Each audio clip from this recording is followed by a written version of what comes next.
Battery exhausted, she says. I'm fucking exhausted.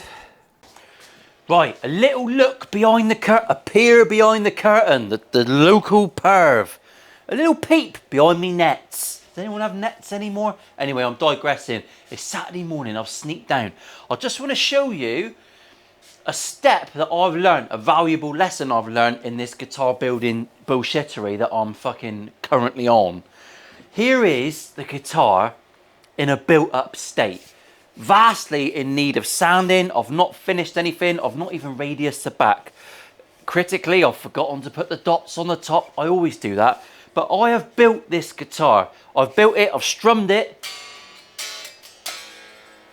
Very res. Oh, the sustain. Milk myself. I've built this guitar. I've nigh on finished it. I've wired it. I've played it down in fritzels. It's very rough and raw.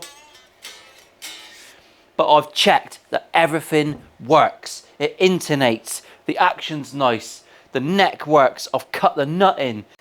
Now critically, this is where you're going to pick up on any issues you've got. I've used magnets on this one, I've quimmed right out and I've used magnets. So that one's going to go in there. I've got to do my scallop and I've noticed, because I've got a very, very thick epoxy top and a very shallow body, I'm a little bit touchy, thank you. That's enough, Jim, thank you. Touchy. I'm a little bit touchy on the top of my switch. So I've got a couple of impressions there. I've just got to basically take it out of that. And I've also got space to let that switch in another mil or so until I get down to the ply. So that's one little issue I've found. Everything's lining up at this point. You can double check everything. Piece of piss. All right, I'm happy, I'm moving on. I'm going to take this apart. That's not the tuners that's staying on here. I had the wrong ones. I ordered the wrong ones. A different set of Geiger tuners. Geiger are fucking lovely. Love you, Geiger. We'll go through the hardware. It's very simple on this. It is very simple, but we'll go through it as I'm building it up in a minute. But anyway, welcome back, everyone. I don't know if this is the start of the video or not. I don't know what's fucking going on. I'll see you over at the polishing station. I'm not going to show you any sanding because I'm sure it will be too orgasmic for you to handle. One more thing. Right, I'm back on the bench. This is the next stage. I've sanded the life out of this. I've looked at it in every angle. Invariably, you've missed a bit. There's some funny minerals in the grain in this, which actually I think improve it. It is smoother than a motherfucker. Smoother than Denzel Washington, the smoothest man alive. Proper smooth. Or not. I've sanded everything. I'm lovely. I've masked up the sides. I've masked up inside because we're putting moist things on the guitar. So I want to keep the moisture to a minimum, which is rare. It's normally the other fucking way around. I've sanded this before to get it flat and looking lovely just so I could work on it. So I'm only going to go back to 320 on a standard bit of sandpaper on the orbital. Then I'm using this, which is Mercer Abranet, which a lot of people don't realise you can get. Well, I've got this up to 1,000. I think I can get it even tighter. Tight! So that'll be on the orbital with the Hoover, and we'll sand this up to 1,000. That'll get it quite clear, but not very clear. So after that, we are going down the road of using all the different grits. So I will start at a 3,000 cut, and I'll go all the way up to 12,000, and then I will polish. And you can get this pretty damn shiny. The most important thing with this is to use the colour-coded pads with the grit. Make sure you clean it in between so you've not got smegma left from the previous colour. And make sure you use the colour-coded towels. They don't have to make it fucking simple for you, definitely, but I will still make countless errors. Right, I'm going to do a speedy uppy. We'll get little Dave and we'll go through and we'll just see what sort of a result I can get now. There is the first result. It is looking misty, cataracts. See you momentarily. So basically I thought I'd do a voiceover here, but then I thought, what do you need me to tell you? I'm sanding it. I'm using sandpaper, and the way sandpaper works is it rubs things and it makes them need less rubbing. So there you go, I've basically explained what I'm doing, and hopefully I've made this segment about 41% less boring. I'm on to polish now. That's a bit of polish, bit of cutting compound. We're just using products. Alright, cheers. There you go, that's the sanding and polishing. I actually only went up to 3,000 grit on that. That's all I had to do. It's looking pretty good. You can go mad. I have taken it right up to 10,000 and polished it and all that. I'll hand polish this after I've done the clear coat. Some people even spray epoxy with clear coat and do it all in the same thing. So many different techniques, so many different ways. But yeah, up to 3,000 cut. I actually used rubbing compound, which is like an in-between the 1,000 and the 3,000. So a bit of that, up to 3,000, and that is it.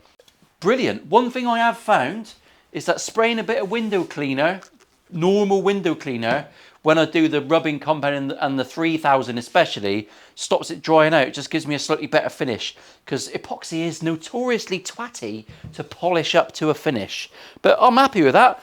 Also, put your polisher on a slow speed, because as soon as you start warming this up, you're fucked. It's got to stay cool. I'm going to mask this up now and go and get some clear coats on with this, and then we'll see you on the bench and we'll have a yap while we're putting it together and demo this bastard, because it's going to look very, very special. Literally turned the cameras on and I've got hiccups. It's typical, isn't it? Absolutely typical. Right, let's run through a few bits and bobs. I'll try and edit out the hiccups because I'm sure it sounds horrific. We are nicely done. I'm about to build the guitar. I thought I'd better turn the fucking cameras on, otherwise we'll just have it all finished. Naturally, I've already built this guitar. I've already strummed it. We know what it's like. I know it's fine. I know I've got no issues. Fingers crossed. Always cross your fingers. Don't know why. Massive thank you to Tone Rider for providing these P90s. They're actually very nice. I have heard them already, but I'll be hearing them again. They sent me a couple sets of pickups, so the next two builds have got Tone Rider stuff going in. Massive shout out also to Geiker, who are obviously channel partner now. Brilliant. I've got some absolutely stunning machine heads, tuners. No one seems to be able to decide what they call that. But nice lock-in, beautiful ones with little white nubbins. I love a white nubbin, don't you? Take that how you want to fucking take it. I don't mind. Smelly knuckle time, innit? Geiker provided everything. The nut, the strap locks, the bridge, which is a real simple little Tele bridge. I was actually going to change out these saddles to titanium ones, but I didn't like how they looked, so that was a shit idea. And then I was thinking, oh, shall I put pre-intonated saddles on? I fitted it with these initially, and the guitar intonated fine. So, and in fact, that's the setting I left it in. So really happy with that. I mean, it's a simple little piece of kit, innit? One thing I have changed on this build, because people shouted me in the comments, is I've got a pure tone jack instead of switchcraft. No doubt people will be going, oh, but you should have switchcraft. It's got an extra nubbin on it, which is lots of nubbins going on today, and they've embossed a big P for either Paul or Prick, whichever one you prefer. So that's on there. Let's just put this guitar together. I've already wired it up and done everything I need to do that way. So let's just have a waffle as we go. I've had some interesting insights recently, and I've learned about something called queening. I don't know if anyone's ever heard of queening. Before I tell you what it is, this is a queening chair. So that chair is a queening chair available on Amazon. Mr. Bezos sells queening chairs. I'm not sure he knows he sells them, but he does. And that chair is designed specifically for ladies to sit in while a gentleman, or maybe the other way around, gets to strap his head underneath to the perfect spot and eat her. I'm sorry. There's something for everyone out there, people. There's something for everyone. And if you ever spot one of those chairs in someone you know's house, you fucking run, all right? You run fast. Oh, God. Now, here's the thing with a PRS headstock with your tuners. Do you follow the curve of the headstock? There's one particular wanker that was pointing out the fact that I had a wonky tuner on my last build. And it was just basically following the curve of the headstock. There's several ways you can do it. Some ways it looks funny from different angles. If you look on the front, they're all nice and level and even, and it's basically laid out as a PRS is on the CNC. But if you follow the curve on the back, they're doing all different things, and you're used to seeing them square and level. So I tend to just follow the curve in the middle and the top, and then whatever that gap is, try and make it the same by using finger spacings. Complicated, I know, but that's how I'm going to go with that on the back.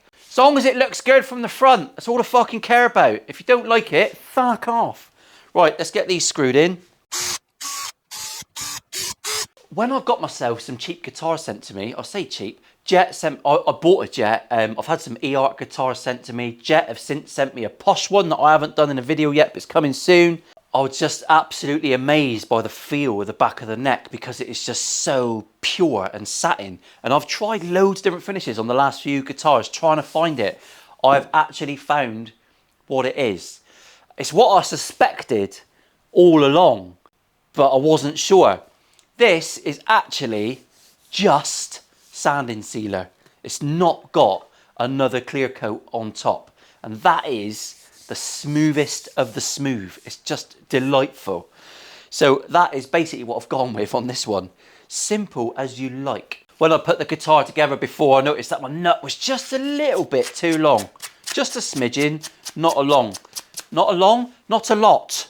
Keep it together, Paul. I've just had a lovely salad. So I've just literally nibbled a little bit, a few passes on the sandpaper, just to try and get that flush.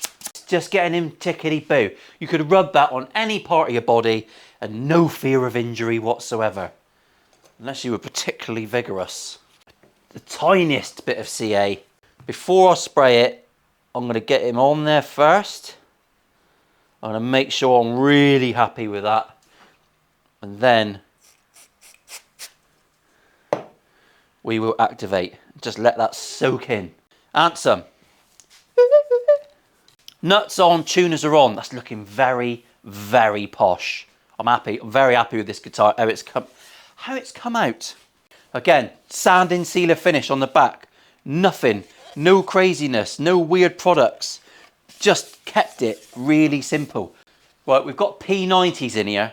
So I'm basically gonna shield the back. I'm gonna shield this cavity, and I'm also gonna shield the back of the control cavity cover plate. I've had to recess it. It's a very skinny body, so that's a little recess because the switch was a little bit close.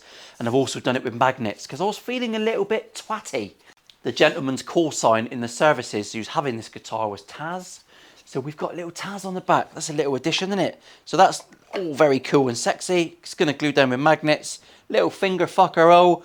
That's banging, isn't it? I'm really happy with how that one's turned out. But first thing to do, let's foil it up. Sometimes I use the black paint, but I prefer a bit of copper tape. It's like therapy. Anyway, ready? 3, 2, ta-da! We are foiled. I've got some bits fixed in there. Lovely, jubbly. So, do you want to see something that I've been thinking about? Do you want to hear about something I've been thinking about? It doesn't matter how you shield a cavity.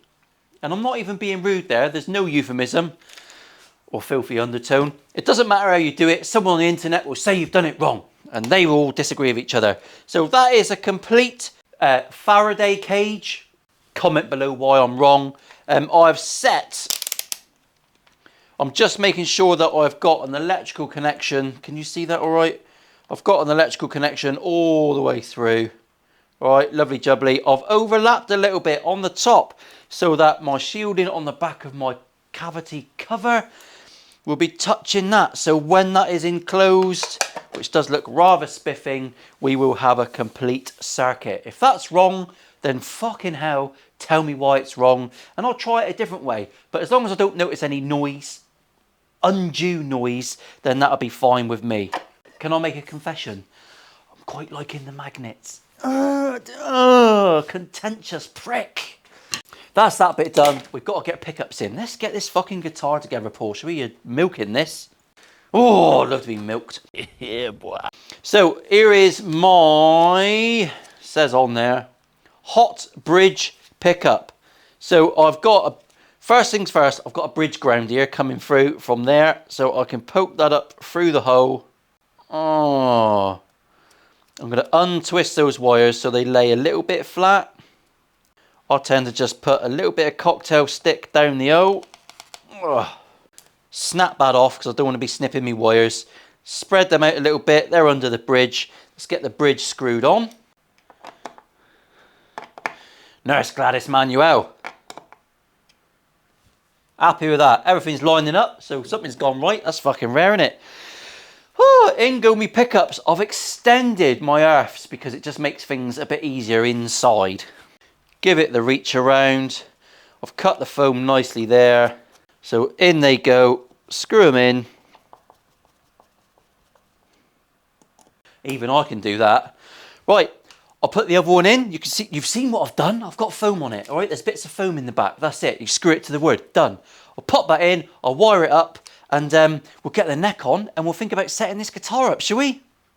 I'll see you at the setup phase. I'll have a bit of a tidy up as well. And I might touch myself inappropriately, but you won't know. Perhaps you'll be able to tell by the expression on my face. One eternity later.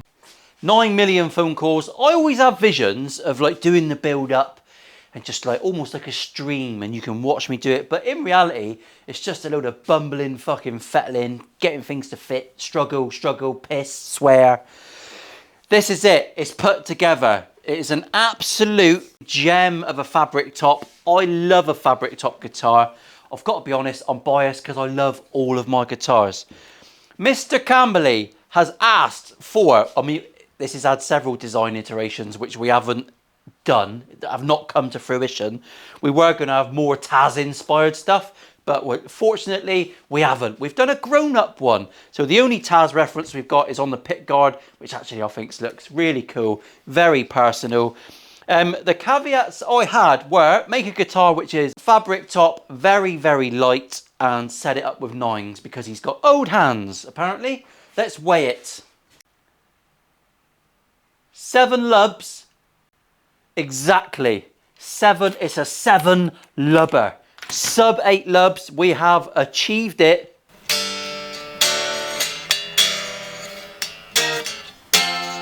I've set this up to 1.5, 1.3 because I was feeling a little bit cheeky. I'm consistent across the nut. My radius of the strings matches the radius of the fretboard. My intonation is lovely and banging. I'm in tune. I'm going to take it downstairs and give it a right old fucking pasting. I'll see you down in Fritzl's. Woohoo! Comment below. Let me know what you think of this. I'm a fabric top lover. That's cool, isn't it? You haven't seen one like that anywhere. That is probably one of the most tasteful fabric tops I've done. And I'm not a particularly tasteful fella.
So there we have it, the close of another build series, one that I'm very, very happy with.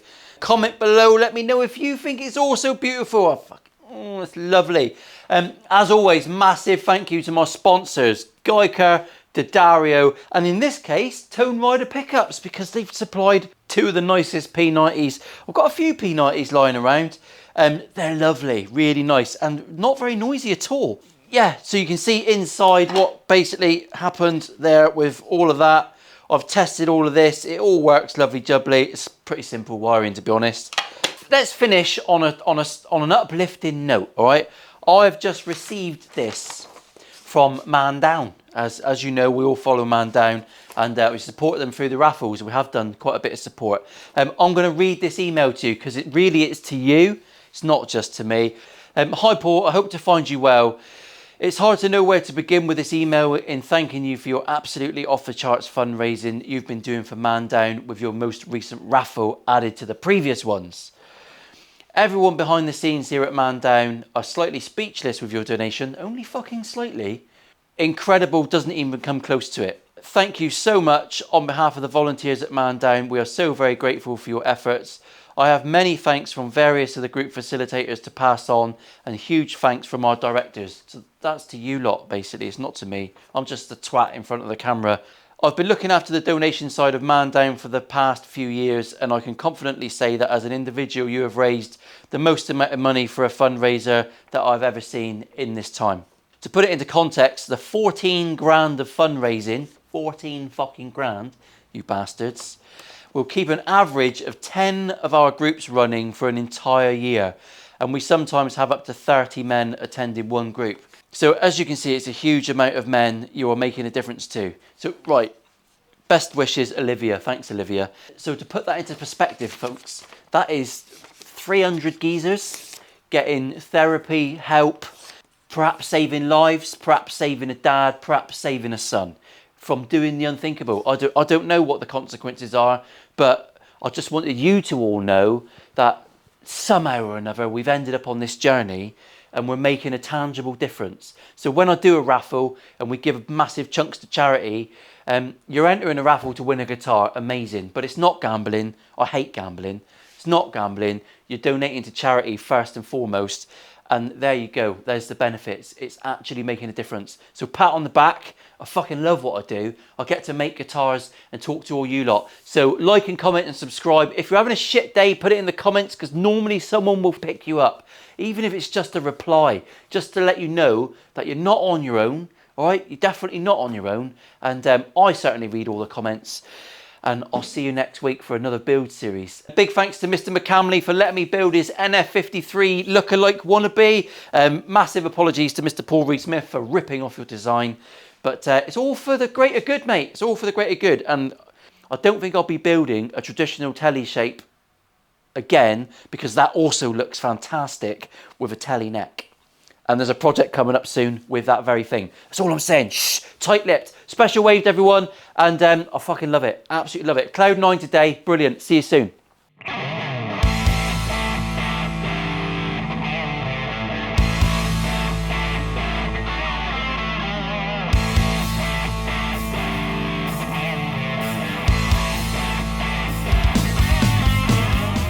I ask people their name, and as they're saying it, I decide not to listen to that bit. And then I'm thinking, I can't ask them again, because they're still saying it.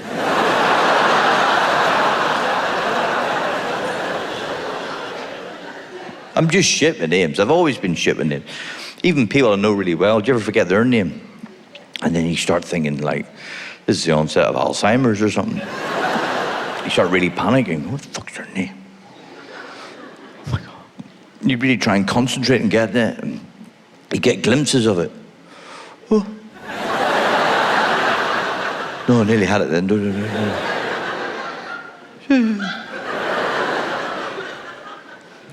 And you get that final glimpse. If you don't get it then, it's gone for good. No, it's gone. It's gone. No, forget it, it's gone. Then it comes to you later in the day when you're not even trying, and it's the best feeling, and it's almost orgasmic, and it's Barry! Yes! Barry, of course. My brother.